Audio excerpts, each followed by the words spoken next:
What's going on, y'all? Welcome back to another episode of the Alpha Street Podcast. Today, I literally, and I'm not just, sometimes I'm talking to talk about my guest saying, oh, this is a legend in the space. I'm not a legend. I'm getting there. Shit, I'm just saying sometimes, fuck it, hell, this is going to be a fun podcast, y'all. I'm excited for this one. It's going to, you can already tell he's from Boston, and he doesn't give two shit. What he says, Boston. What he says, let's go ahead and say Boston. Boston. This is coming from a guy who has a crest on the show. And the Mullen. He'll have the Mullen after this one day. He's already feeling inspired by me. So, when I said my guests in the past have been legends, a lot of them have been badass motherfuckers.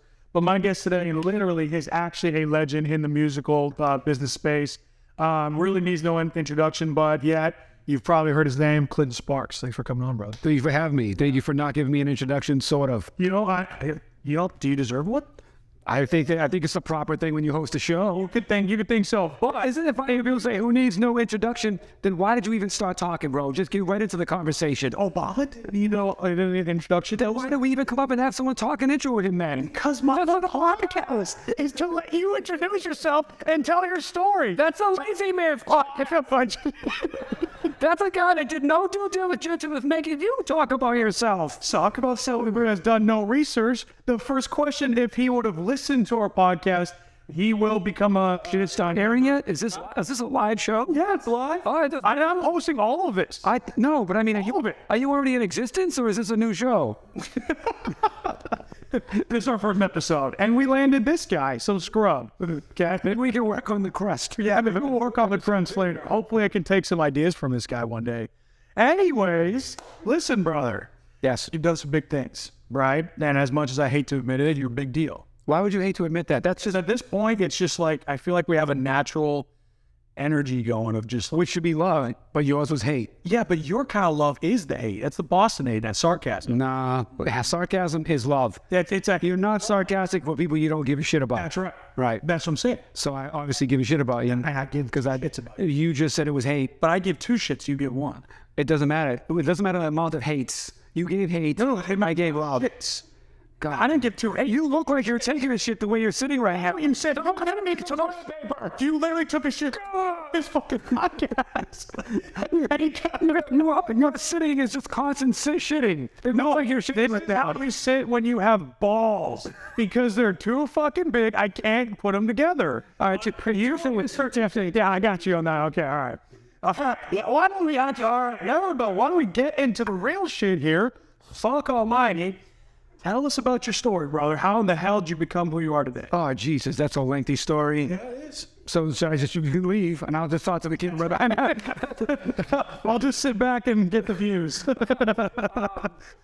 Which story? How the fuck you end up becoming who you are? Because, listen, a lot of people dream of being in the musical space. You know, there's a lot of wannabes out there. Musical sounds like you're at the theater.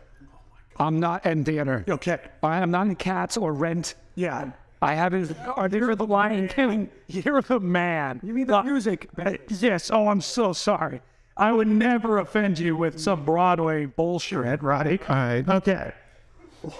People want to go into the music. Right. Space. Okay.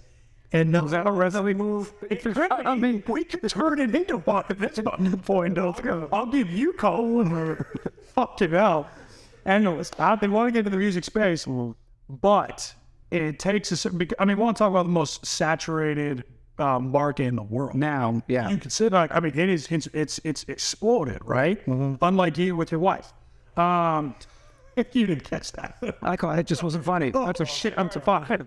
But tell me, how did you get to this point? I had 2 kids, by the way. Lots of explosions happening.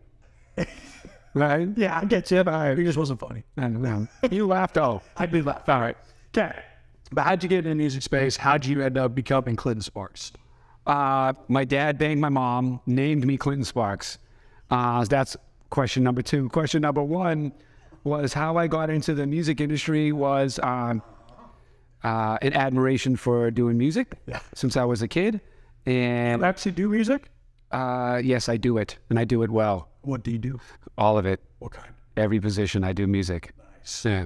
So, every position. Yeah, and make music. That's where they get the term, let's go in the bedroom and make some music. Is that where They With a, yeah. where the eyes cover the ears. Trojan horse. I don't know what that means. It's a crust thing. But anyway, so how I actually got in was, man, it's a long story. I don't even know where to start. That's such a wide question. That's like saying, like, how are you? You know what? I went through some tough shit. I wanted to become somebody famous. I wanted to make a difference in this world. And any of those things. Why don't we start with us? Let me tee it up. I'll do that. I did not want to be famous. That has never been my mission or my goal. And I will tell you why.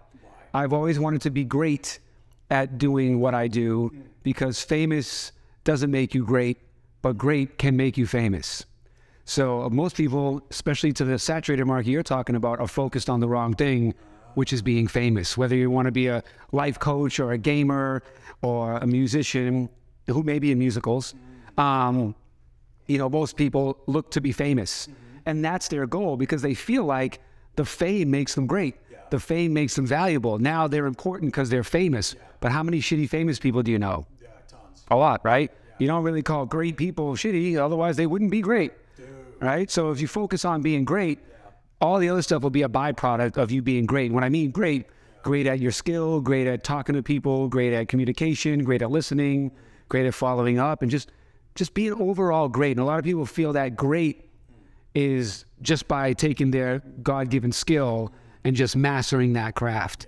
But there's a lot more components to being great than just being a great singer, rapper, dancer, podcaster, wrestler, Face sitter. Yeah. Mm-hmm. Well, what are those components to become great in your view?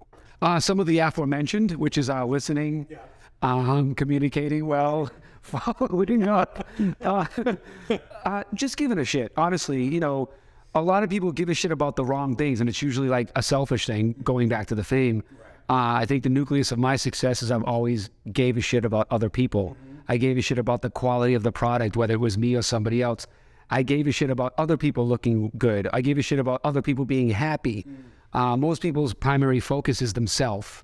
How do I get rich? How do I get famous? How do I get happy? How do I deal with my problems? How do I, and I've never been that person. I've always looked at the rest of the world, and one of my goals, look, I've had a lot of success in different things, most of which you know nothing about, but lack of research, guys. Learn something from this. Do some research. I got a book, 2 books. That book is right here, as a matter of fact. I might not look like that in the future. Starbucks better cut a check for the show. Good, actually. Why don't you go ask Brittany or whatever her name is for the endorsement? So I think a lot of people on their road to trying to win at whatever it is they want to win at, they feel that in order for them to win, somebody else has to lose. I've always had the mentality that for me to win is helping somebody else win. And making somebody else great is being great. But most people don't recognize that, because they're just focused on how do I become great? How do people look at me as being great? And they don't look at the opportunity of being able to help others be happy, be great, and to win. That becomes, if everybody's winning, we're all happy and we're all winning. But I think most people miss that on just their focus on themselves winning. You have the mindset you believe everyone could be a winner kind of thing? Like you really... Not at the same thing. Okay, tell me about that. Because to me, it has to be winners, it has to be losers. 100%. Right? 100% subscribe to that. And I think most people want to... Everybody has a superpower. The problem is most people want somebody else's so much that they never take the time to discover their own. Right. So they can be a winner, maybe just not at what you're winning at or what I'm winning at. You'll never be good at podcasting. Totally, or getting cauliflower ear. That's right. Right, so, but all jokes aside, that's what people's main issue is they're chasing the wrong thing. They're chasing somebody else's audience. They're chasing what they think is the thing that will make them win. They're trying to follow what somebody else did. Just because, I don't subscribe to the theory, if I can do it, you can do it too. That's bullshit. Because we're built different. We have different tools. We have different circumstances. We deal with it different. So just because we're from the same hood, we both do music, and I went on to become a millionaire, doesn't mean that you can too. What it does mean is that there's hope, and there's also a blueprint that you can pick and choose what might work for you in your scenario. But most people just try to, emulate the best and be just like them. How I think I've succeeded at the beginning of my career is I watched the best to see what they were doing wrong, to see what holes they were missing, to see how they were treating people wrong, how they were doing business poorly.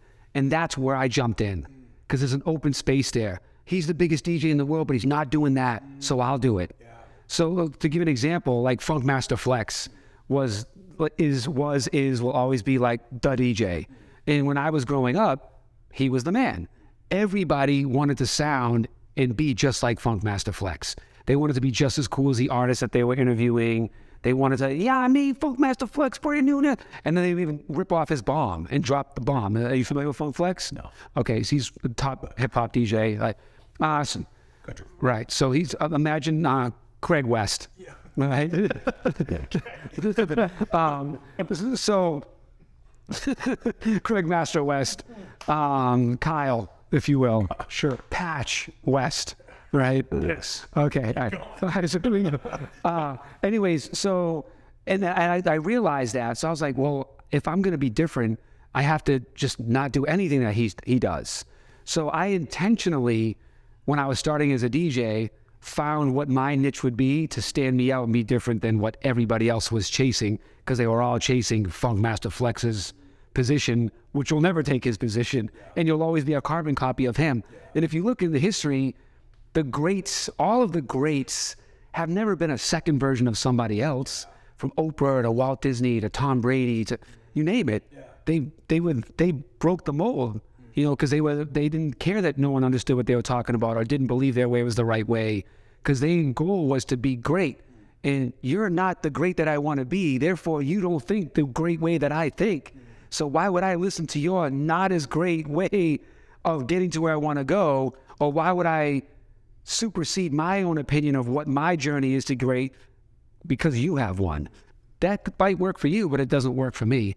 So I don't subscribe to what works for one works for the other. Well, let me ask this then. There we go. We'll soundbite that in.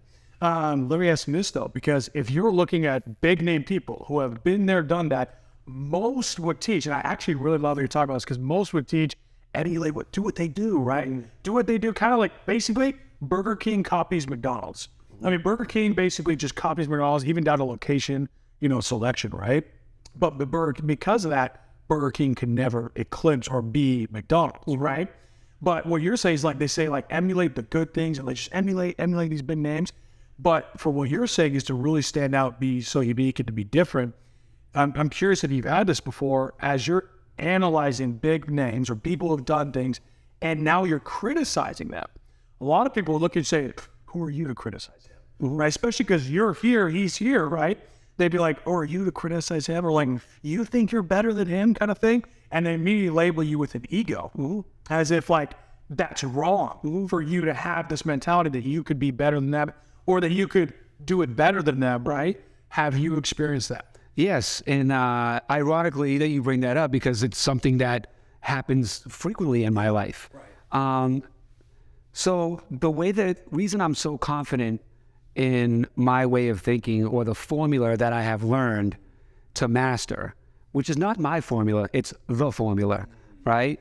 And I think that's one thing that most people get stuck on, what, your way? Yeah. So your way's better? Yeah. It's not my way, it's the way that I just learned how to master by putting a lot of work in over 20 years of caring enough to pay attention, recognize when I'm wrong, recognize how I contributed to this going wrong. So it's not just I never lean with my personal taste or my personal opinion, because it's singular. It's just my personal opinion, which I have a right to. But if I'm leading a company or trying to get other people to believe in something, it can't just be based off my opinion. My opinion has biases. It has ego. It has insecurity. There's a lot of things that go into that. So when I talk to people, businesses, or when I'm leading a company that I run, I never give my opinion. It's based off the formula of win, repeat, win, repeat, win, repeat, win, repeat. Fat test. Right. So it's proven case studies that I've worked diligently through to get to now I get this. Now I understand this. Shit, I did this wrong. Shit, I'm responsible for that. And I think most people don't assume responsibility. Look, everybody wants to be the boss. They want to be a leader, right? But if you want to be the boss and the leader, the best thing you need to do in that scenario is when something goes wrong, assume responsibility. Everything's your fault. Because now guess what happens? You have the power to fix it because it was your fault. Right. When you sit there and blame everybody else and say they're the reason this, they're why this is happening, blah, blah, blah, blah, blah, now you're relying on them to change or them to fix things. But I thought you were the leader. So if you're a leader, then you have to lead by taking responsibility for everybody that you lead. Therefore, you have the power to fix it.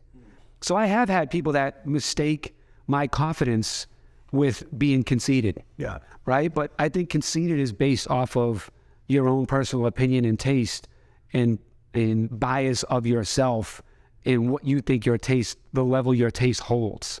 Right? So I never do that. And I could be wrong. And I'll say like, well, here's why I think, whenever I go to somebody, I go, I think it should be this way and here's why. Right? I'm never like, well, I don't like that. Why? It's just not good. Why? I don't think it's going to work. Yeah. Well, but why? I don't think it's going to work. Like, I'm not that guy. So I'm going to say, well, here's why I don't think it'll work. It's not talking to this community. It's insulting this community. These 3 companies tried it before and it didn't work. And here's the reason why it didn't work. So I'll say all of these things, but most people's limited experience in life can't comprehend that way of thinking. So if they can't think that way, it's hard for them to imagine that you have the ability to think that way. An example I like to use is Superman, right?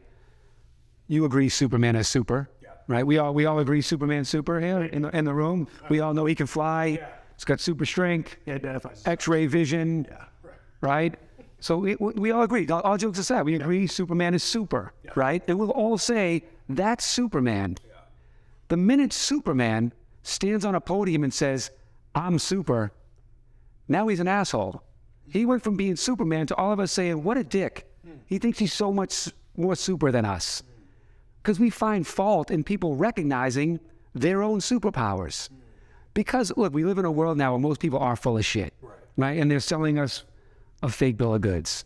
I did this, I did that, I did, nah, not really. You didn't really do that. You know what I'm saying? Like, and self-awareness, honesty, those things play a major role. But I think we all know the phrase real recognizes real, right? It's a little different now because social media tells you all the real. Back in the day when we were young, you would know I'm from that kind of neighborhood because we both came from that neighborhood. And you can't just find that out without being in it, right?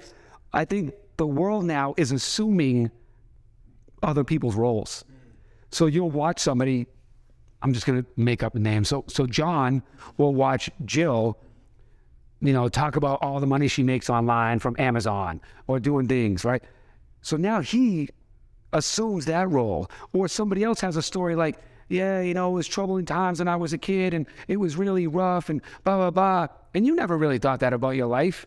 But now that you're hearing their story, you're like, maybe that time my dad did yell at me, I had a really tough childhood.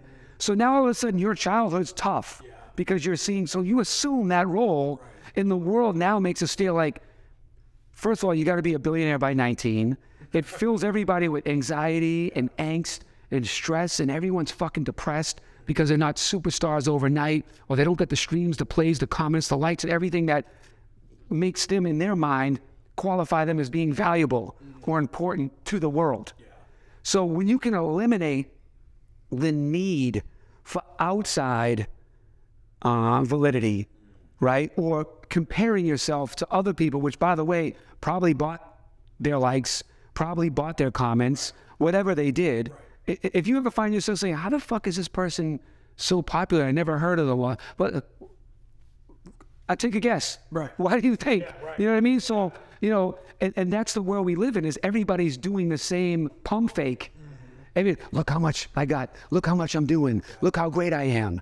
And you must pay attention to the messenger and not the message.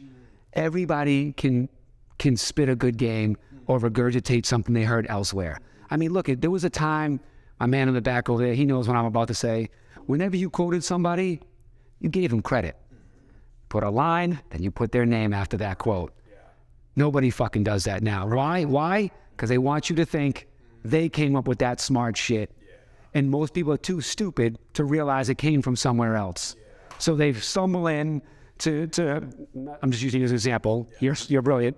So like, you put a quote up there and don't give credit. And the first time I see it is from you. some like, oh, this fucking guy's, this is fucking dope. And you're a fraud because you just plagiarized somebody else's brilliance. So you're not even the brilliant guy that you're portraying yourself to be online. Just fucking keep it real. Just be real. So if real isn't dope, then go back to working on being dope. Because you got to be dope. And then once you're dope, then you can be real about it. Or great in country terms. Or, swell, fantastic. No, dude. So this is like, I'm not shitting you.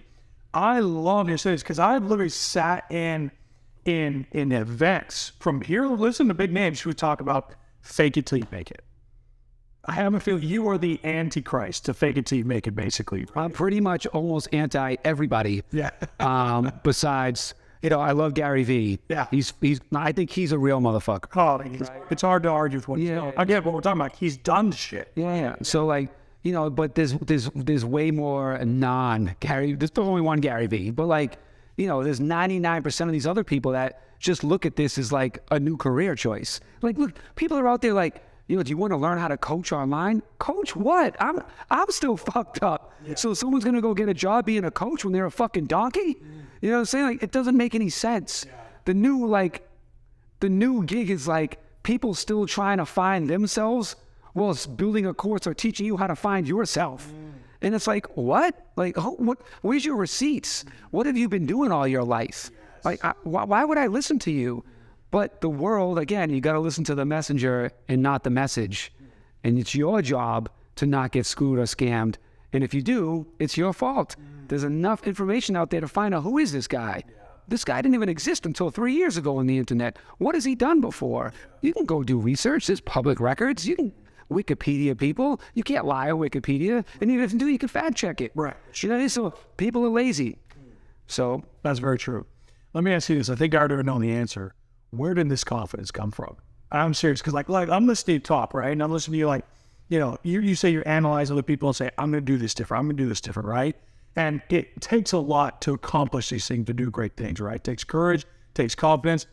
But that, to me, my curiosity is always like, was that just always in you, or did that get sparked in you from, sparked, lack of a better term, right? Did that get sparked in you from something that happened to you, right? Where did that come from? It came from, do you see what I'm saying as confidence and not conceited? Okay. And I love it. Yeah, it's truth. Yeah. So I see the difference too, but not everybody can see the difference in that. Somebody might be watching this like, oh, this fucking dude's full of himself because they haven't done enough searching themselves to understand what it is to be great and realize, oh shit, this dude's saying some real shit. I need to take heed to this. Well, it's crabs in a bucket. If they see you rising and they just want to pull you down in any form, right? Well, or that's one way to look at it, or they're looking for me to pull them up. So I got the confidence probably from, there's no point in my life that I'm like, today I'm confident. So it's by persevering. So I've been sexually abused. I had an alcoholic father. I was bullied as a kid. I was homeless. I was a career criminal when I was a teenager throughout my whole teenage life. I was exposed to like all of the kind of bad things you can be exposed to early in your life. And all the good things too. Like my mom was great at, first of all, she exposed me to music. Like she was the one playing Hall & Oates and Commodores and Prince and everything in the house, which put music inside me. But also my mom at a young age, like all of her friends that she worked with were black. So like I grew up like around black culture. And then like we would have like gay dudes and lesbians like living and hanging at our house. So like all of that was so normal to me. Like it was never not normal. So when I was young, as I got older and I'd see other people have issues with, race or religion or sexuality and stuff, I always was like, I don't understand. Like why do people find this odd? I think my confidence stemmed from that kind of a robust life. I lived like 10 lives before I was 18. So it was the robust life I lived, but it was also, why would, a train conductor be confident about conducting a train? Because he spent a lot of time doing it, right? And well, why would a professor be confident about going in and teaching a class? You know what I mean? Because he's professed for a long time and went to school. So I lived life a lot and I paid attention to life. And that's what most people don't do. They just grab onto things that hurt them, complain about stuff they don't like. They don't grab it all and assess it and analyze it and teach themselves. Most people go through their life thinking that it's a long journey to healing if they have like childhood trauma or pain. I look at it as merely a decision that only you can make. So like you can decide today, that won't bother me anymore, right? And now obviously you're gonna slip. There'll be times things do bother you. We're all human. Right. By the way, anybody out here giving game, anybody, me included, we're all human. We all still make mistakes. As great as we may sound, as perfect as we seem like we got it figured out, yeah, for the most part. Yeah. But I'm still, if my wife does something I think is dumb, somebody, I told you not to do that. Right. You know what I'm saying? Like, it doesn't make me a bad guy. It makes me a human. Mm-hmm. So that's one thing that people need to also realize. It's like, yo, you can fuck up, man. It's okay. Like, people think they got to be this perfect model because look at how perfect this guy is. This guy never makes mistakes. He makes all the money. He looks great. He's got a strong jawline, whatever it is, right? Yeah, right? Then it's like, no, man, like we're humans all trying to figure it out. And the best humans are the ones that try to help other people figure it out with nothing in return. That's why my books, my course, my workshops, all the products I created are all free. Because if I want the world to become a better world, it starts with helping people become better people. Presumably, they will then contribute to the world becoming better. So I created my course and my book, and I sold a lot. I made 7 figures. Yeah. In a couple of weeks, already moved 100,000, copies, right? Right. And then you did the show's over. You did research. So, all right. So he should just throw it out there. I'm like, all right, keep going. Let's go. Wait, we can't drink at the same time. It'll be quiet. You gotta go for it. Say something. Cool. We can pass that shit out. Who cares? So the reason I give it for free, which I didn't at first, I did for the 2 years, sell my courses, sell, consulting me, my monthly calls, all these things. I was like, yo, I got a lot of game to give, and I'm the realest dude in this space, helping with music, and the most successful in this space, giving games. So I'm like, yo, I thought when I was charging $1,000 for a course, I was super undercutting myself. I could probably sell it for $10,000, right? No question. You learn more from my course and books than you learn from any music school, hands down, right? But I thought that I was doing the world a service by charging that cheap. I do have overhead. I do have to pay for costs and stuff. But then I decided I already won. We're good. Keep going. All right. Yeah. Then I decided I already won. And there's a lot of people out there that, like I said, they're built different, or they don't have money. I didn't have no money. Like, how I started making it, to answer your beginning question? CDs. No. So I used to go shovel driveways, snow, and I'd make $20 per driveway. I'd use that to get gas to drive to New York and stand out in front of buildings, record labels, in the freezing cold, waiting for someone that looked like they worked at a record label walk in the building. So I'd be out there, hey man, do you work at Def Jam? You know what I mean? But yeah, why, what's up? Oh, dude. And then I had to sell myself in 30 seconds to get into that office. So that's what I did at the beginning. But look, if I spent my whole life building this blueprint and winning, repeating, I'd kind of be a dick not to share it with the world, right? So I decided to just give everything for free, and I don't want any money from people. What I want is success and happiness, and that's my reward for people going out to do that. So it's not a gimmick. I'm not giving it for free. Like, get this for free, but do my course, nothing, zero, no strings attached. You don't have to buy something later. You don't have to now, this is like a lead magnet to my 3-day workshop anymore. It's like, here, have it all for free. You don't got to go to school. Yeah. You don't got to listen to these other guys that haven't done anything. It's all right here available for you. Now, if you don't win, that's on you, bro. Yeah. You know what I'm saying? Yeah. So I'm giving people the reason to not have an excuse for winning. Yeah. I mean, you think about yourself, right? And because I've thought about this too. I actually had a program there along the free, and people told me it was a mistake, right? It's a mistake to launch for free. And I look at it, I'm like, well, I'm giving myself away for free, or this is this, right? But what you're saying, and I know where your thought process comes from, because someone like you, growing up, if you would have had that kind of resource, you would have done the work and the study and actually gone through and put it to work. It had been there for you, right? Mm-hmm. But then there's thousands of other people who would go through that exact same thing and be like, I still don't get it, and just sit back, right? Mm-hmm. Because you took the thing. Google's a fit, right? The fact that there's this much information out there, people can figure shit out on their own if they're really driven to. Right. Right.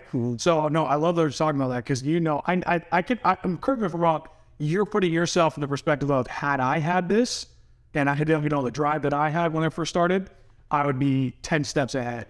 Maybe that could be a little bit, but it's more to my point of like, I just want to help make the world a better place. And if I can help people be better, which then in turn makes them happy, which creates happier households, which creates happier people that want to do happier things for other people to be happy.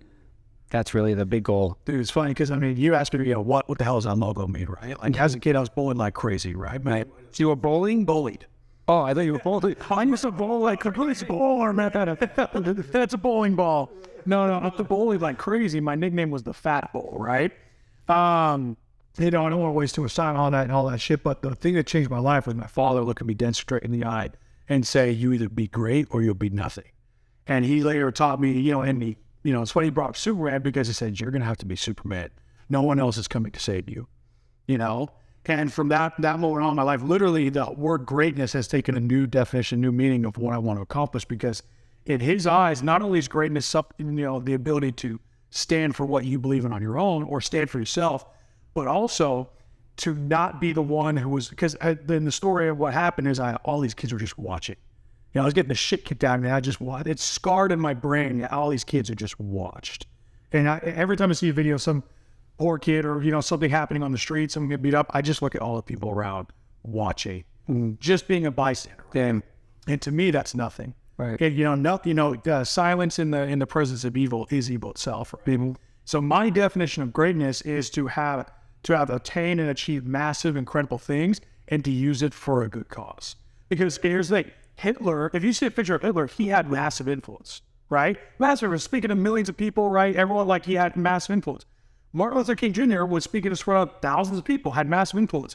But you and me would only label one of them as great, right? We would never give that label to the other one because they don't deserve that label, right? Now they had, quote unquote, great influence, but no.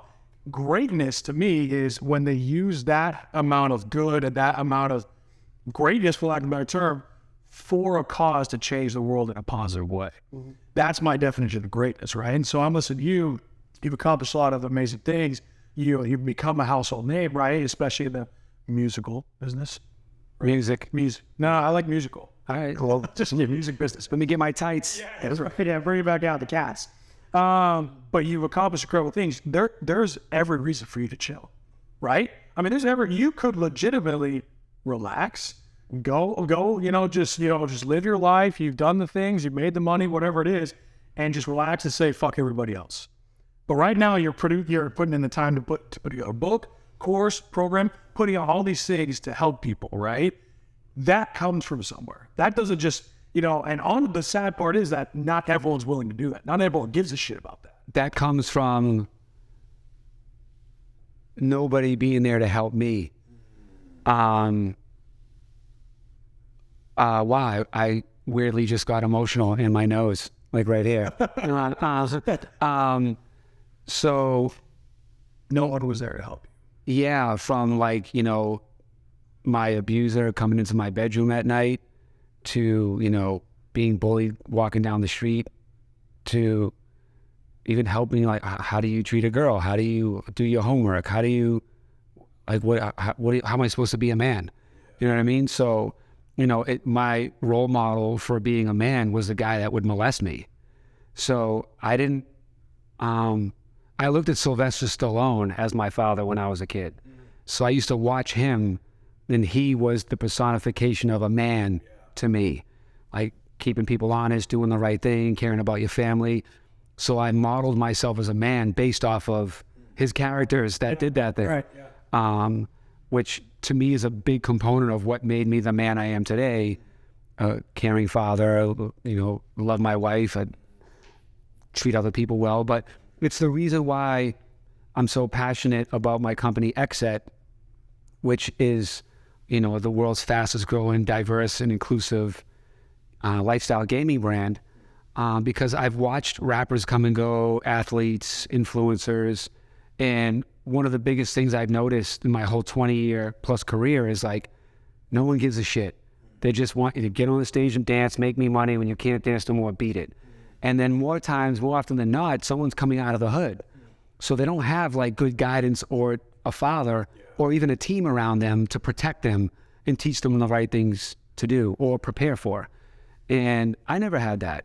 So I've always been passionate about making sure that other people didn't have to suffer the same sadness and loneliness that I suffered from. I still, even I'm a grown man and I feel, I've grown a lot and, because built a loving family I've always wanted, that I've always wished I had. I built it. That's one key thing too, is I built my life by design, not by circumstance. And most people's life is directed by the circumstances that they were put in that might not even be their fault. And therefore their life never goes the way they want because they blame their alcoholic father or their absent mother or their da-da-da. It's like, it wasn't your fault, bro. Like, so, for instance, like, I've never needed therapy, and like me being sexually abused wasn't a thing that was troublesome throughout my life. Sure, I'll watch a movie where a kid gets it and it makes me sad, but like, I'm not like, I can't get ahead in life because of these things. Because one, it wasn't my fault. Two, it happened. What am I gonna do about it? Right? And then three, if anybody should be living with this, it should be the guy that did it to me, not me. I'm not gonna take on that responsibility of what you did wrong. So I think a lot of people don't have that ability to do that. Or they need someone who's to show them how to do that. Right? But even if you're told, just think about life. Somebody could tell you something 10 times, it's that 11th person, some reason now I connected with you, right? So it depends who's talking to you, when they're talking to you, how they're talking to you, what's their agenda, are they selling you something? Like, so and that's what the world is. Like, when you think of Clinton Sparks, he actually gives a shit. Like he means it when he says it. And we live in such a world that's such full of shit. Back to my point with Funkmaster Flex, everyone's chasing the full of shit guys. I'm going to be the give a shit guy because there isn't that. Have you ever heard this? Have you ever heard the dichotomy between the villain and the hero?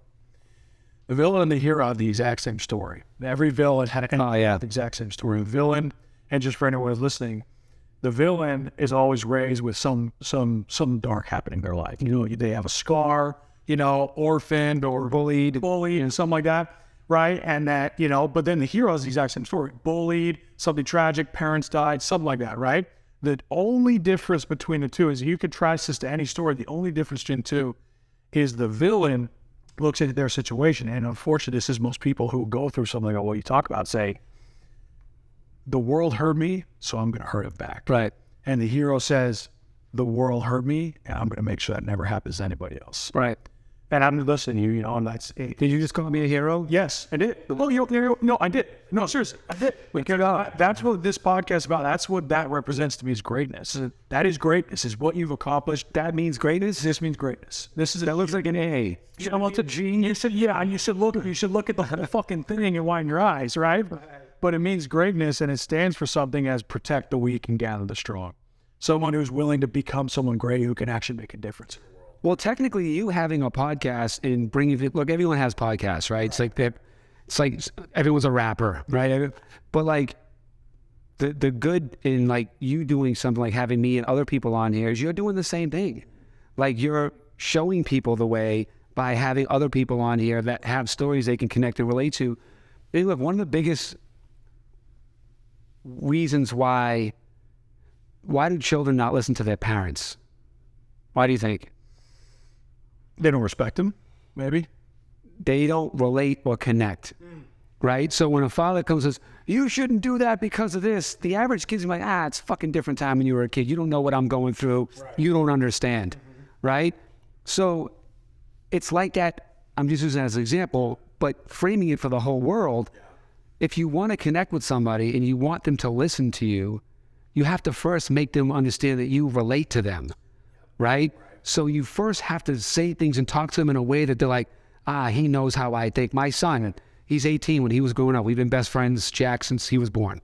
And I never talked at him. I talked with him. I never punished him. Like, it's always just like we talk it out when he does something. I I'm sorry, I lost my train of thought because I just brought up my son and his best friend just died last night, and it just made me sad. Yeah. We can cut that part out. No, it's okay. But I'm sorry about that, man. That's all right. But you're talking about, respect and like your kids being able to relate to you and Yeah. So my son, when I go to talk to him, I don't go with what I really want him to receive yet. He doesn't even know what I want him to receive yet, right?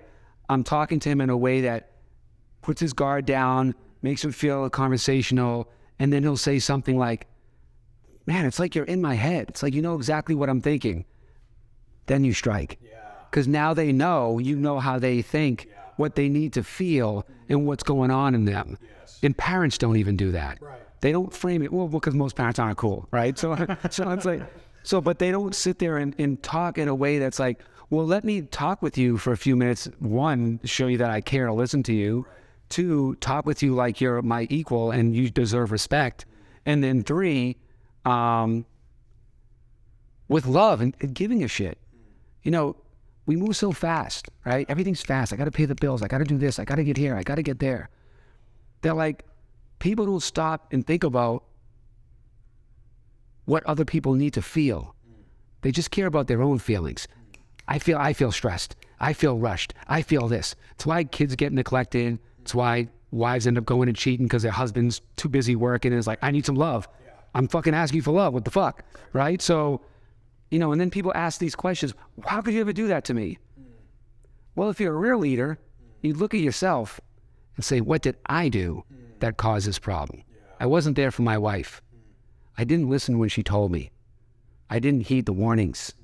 I didn't prevent it from happening. Instead, and this is just one scenario, the guy like, you cheating bitch.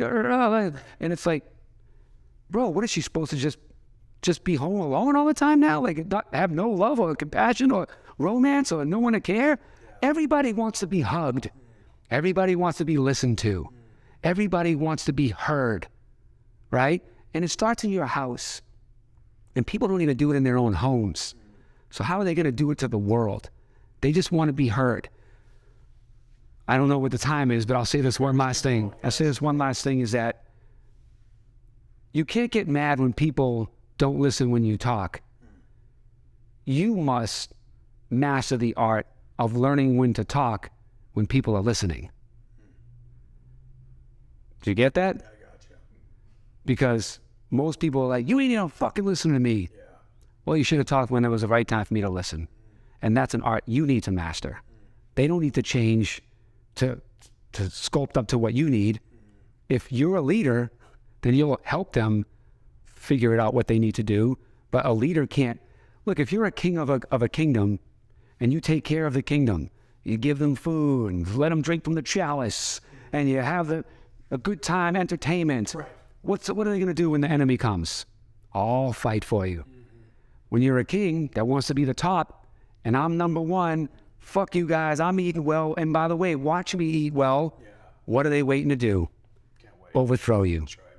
And it's just the same thing in life. Relationships, partners, business, friendships, it's all the same. Give a shit. Yeah. That's awesome. That's actually, let's be quiet because that was a good ending. And it's just, you're already talking about relating. You're like, no, you just watch your story. That's why I fucking ask about your story, because when they hear that from you, they're not just thinking what you've done, because now they understand where you've come from, what the hell you've been through, and they can relate to you in that way. Well, you can walk me down the path a little bit. You're leading the show, okay? I'm like making me build the building. I'm gonna be honest, that was one of the best shows we've had, so I think we did a pretty good fucking job. You did. You did. All because the crest. That's right. Everybody, we're going to link all this down below. He's literally giving everything away for free because, as you can clearly see, there's no bullshit in this man. He doesn't give two shits about what I think, about what anyone else thinks. You saw it clearly on this podcast, so if you want to learn some real shit, go. I give a shit. Go click the link below for this guy. We're going to tag him. Follow him on Instagram, Clint Sparks. Awesome podcast. Thank you so much. Thanks for having me. I appreciate it. Thank you.